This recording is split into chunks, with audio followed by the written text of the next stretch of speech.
अनाथो दरिद्रो जरा रोगयुक्तो महाक्षीण दीन सदा जड्यवक्त्र विपत्तो प्रविष्ट प्रणष्ट सदाहम गतिस्त्वम त्वमेका भवानी नमो नमः। તમારા બધાનું સ્વાગત કરું છું આધ્યાત્મિક મહાશક્તિમાં। શંકરાચાર્ય આદિગુરુ જગતગુરુ શંકરાચાર્ય જે પરમ તેજસ્વી પરમ ઓજસ્વી પરમ લાવણ્ય યુક્ત મહાન વિભૂતિ, જેમને ભગવાન સાંબ સદા શિવનો અંશ માનવામાં આવે છે, સાક્ષાત શંકરનો અવતરણ ગણવામાં આવે છે, એમને જગદંબાની આરાધના કેમ કરી અને એમને દેવી ક્ષમાપન સ્તોત્રની રચના કેમ કરી, આ વિષય ઉપર આજે આપણે ચર્ચા કરવાના છીએ। તો સૌથી પહેલો જો એમનો બાલ્યકાળ વિચારીએ શંકરાચાર્યનો, તો એમની માતા જે જગદંબા, એમને એવું કહ્યું કે બેટા મારે તીર્થાટન માટે જવાનું છે અને મારું જે જગદંબાની આરાધનાનો સમય થયો છે એટલા માટે હું અહીંથી જઈ રહી છું, પણ આટલા કલાકમાં એટલે કે થોડાક સમયમાં હું પાછી આવી જઈશ, ત્યાં સુધીમાં તારે માતાજીને પ્રસાદ ધરાવી, એટલે કે મા જગદંબા જે આપણા ઘરમાં બેઠી છે પૂજાના માધ્યમમાં કે પૂજાના આવાસમાં કે મંદિરમાં, એને ભોગ લગાવ્યા પછી જ તારે જમવાનું છે। માં હુકમ આપીને ગઈ છે, આજ્ઞા કરીને ગઈ છે કે માતાજીને જમાડ્યા પછી જ જમજે। એટલે નાનું જે બાળક છે એ હાથમાં દૂધનો કટોરો લઈ અને મા જગદંબા આગળ મૂકે છે અને પછી બેસી જાય છે કે માં જમવા પધારો। મારી માએ કહ્યું છે કે તમારે જમવાનું છે અને મારી મા ક્યારેય ખોટું ના કહે, અને જો હું એ તમને જમાડ્યા વિના જમી લઈશ તો હું ખોટો છું, કેમ કે મેં તમને આપી તો દીધું છે પણ તમે લીધું નથી, અને મારી મા એવું માનશે કે મેં એમને આપ્યા વિના લઈ લીધું છે, એટલા માટે પણ હું ખોટો થઈશ, એટલા માટે હે મા તમે પધારો। પણ જગદંબા તો મૂર્તિ સ્વરૂપે છે, કેવી રીતે આવી શકે? અહીંયા બાળક બિલખે છે, રોવે છે, રડે છે, માથું પછાડવા જાય છે કે તું માનતી નથી, અને એ વખતે જગદંબા પરાંબિકા રાજ રાજેશ્વરી સાધન ભૂતા ઈશ્વરા ત્રિલોક સુંદરા ત્રિભુવન ભાંડોદરા પ્રગટ થઈ જાય છે, અને એ રડતા બાળકને પોતાના ખોળામાં રાખી એના આંસુ લૂછે છે અને કહે છે કે કેમ રડે છે? મા તો મા છે ને। અને એ વખતે એ નાના શંકર એમ કહે છે કે મારી માએ એમ કહ્યું છે કે આ માને ખવડાવીને પછી જ જમવાનું થાય, તો તમે કેમ નથી જમતા? અને એ વખતે મા એની જીદને પૂરી કરવા માટે સામે જે દૂધનો કટોરો પડ્યો છે એને હાથમાં લઈ અને પી જાય છે। શંકર ફરીથી રડવા લાગે છે। મા કહે છે કે હવે શું થયું? તે કહ્યું કે આ પીવાનું છે, મેં પી તો લીધું। નાનો શંકર એમ કહે છે કે મારી માએ એમ કહ્યું હતું કે એમ પી લે ને પછી તારે પીવાનું છે, પણ તમે તો કશું બાકી રાખ્યું જ નથી, મારા માટે તો કંઈ રહ્યું જ નહીં। અને એ વખતે એ નાના બાળકને મા પોતાના ખોળામાં લઈ અને પોતાના શરીરમાંથી એને દૂધ આપે છે, અને એ શરીરમાંથી જે દૂધ મળે છે એના અંદરથી બ્રહ્મ શક્તિ ઉત્પન્ન થાય છે, અને આપણને એક દિવ્ય પાત્ર મળે છે જેનું નામ છે આદિગુરુ જગતગુરુ શંકરાચાર્ય।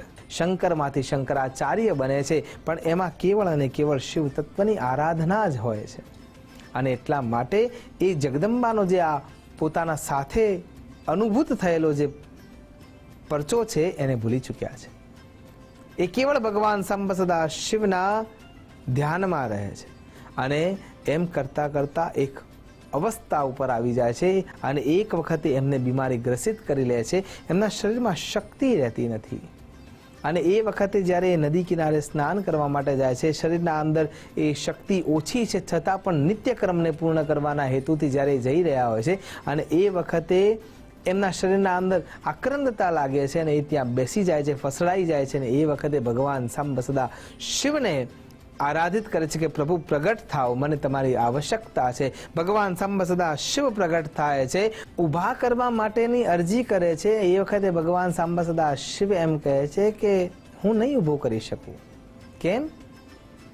હું શિવ છું, પણ જો એ ઇકાઈ મારામાં નથી તો હું શવ છું। એ વિચારે છે કે મેં તો જીવન પર્યંત કેવળ તમારી જ આરાધના કરી છે અને અત્યારે મારે ટેકા રૂપે આ લાકડી જોઈએ છે, એ લાકડી હું ઉપાડી શકતો નથી અને આ સામે જે દેવી ઊભી છે, જે વૃદ્ધાના રૂપમાં ઊભી છે, એ મને એમ કહે છે કે આ લાકડીના ટેકે તારે ઊભું થઈને જવું હોય તો તું જઈ શકે છે, પણ હું આ લાકડી ઉપાડી શકું એટલી સમર્થતા મારામાં રહી નથી, તો તમે મને આ આપો. તો શિવજી એમ જ કહે છે કે મારા અંદરથી શક્તિ અલગ છે જ નહીં. એમ અહીંયા શંકરાચાર્યના મનમાં પણ એક જ વ્યવસ્થા હતી કે કેવળ ભગવાન સાંબ સદા શિવ, પણ શિવની જે ઇકાઈ રૂપ છે, શૈવ શક્તિ છે, એમનો એમને સ્વીકાર નહોતો કર્યો અને એટલા માટે આ અપરાધ થયો છે.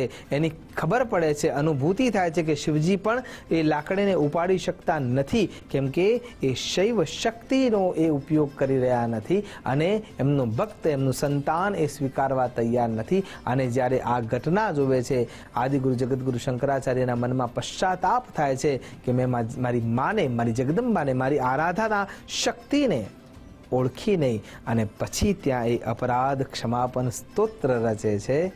કુપુત્રો જાયેત ક્વચિદપી કુમાતા ન ભવતી, કે કુપુત્ર તો થાય જ પણ માતા કુમાતા ના થાય, છોરું કછોરું થાય પણ માતા કુમાતા ના થાય. એમ સંતાન ભૂલ કરી બેસે પણ મા તો દયા જ વરસાવે છે અને પછી માં જગદંબા એમને આશીર્વાદ આપે છે. અને આજે પણ જ્યારે જ્યારે માં જગદંબાની આરાધના કરીએ છીએ, યજ્ઞ કરીએ છીએ, યાગ કરીએ છીએ, પૂજા કરીએ છીએ, વિધિ કરીએ છીએ, વિધાન કરીએ છીએ, આ નવરાત્રિના દિવસોમાં જે અનુષ્ઠાન કરીએ છીએ, એમાં ક્યાંક ને ક્યાંક જ્યારે આપણે પૂજાની પૂર્ણાહુતિ તરફ પહોંચીએ છીએ, અનુષ્ઠાનની પૂર્ણાહુતિ તરફ પહોંચીએ છીએ, ત્યારે અપરાધમ સહસ્રાણી ક્રિયંતે હરનિશમ મયા દાસોયમ વિધિ મામ મેત્વા ક્ષમસ્વ પરમેશ્વરી, કે હે માં, મેં અનેક પ્રકારના કદાચ પાપ કર્યા હોય, ભૂલ કરી હોય, પણ તું તો દરિયાનો સાગર છે, દરિયો છે, અમૃત રૂપા તેજમયતા છે અને માફ કરવાની શક્તિ પણ તારામાં જ છે.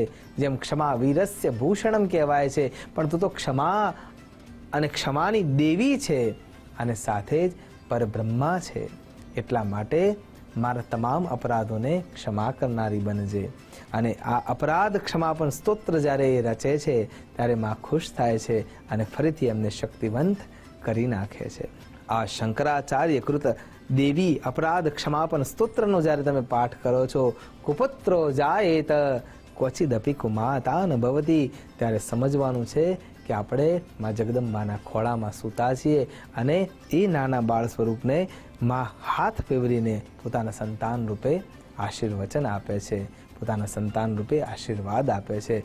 આશા કરું છું કે આ સરસ એવી અનંતપૂર્ણા શક્તિથી યુક્ત આજે નવરાત્રિનું જે અનુષ્ઠાન છે, એમાં જગદંબાનું આપણે આરાધના કરી શકીએ, પૂજા અર્ચના સેવના કરી શકીએ અને એમાંથી મનની પણ શક્તિ, શરીરની શક્તિ અને દિવ્ય તેજોમય શક્તિને પ્રાપ્ત કરી શકીએ. એ જ અભ્યર્થના સાથે નમસ્કાર. અસ્તુ સદા શિવોહમ. નમો નમઃ.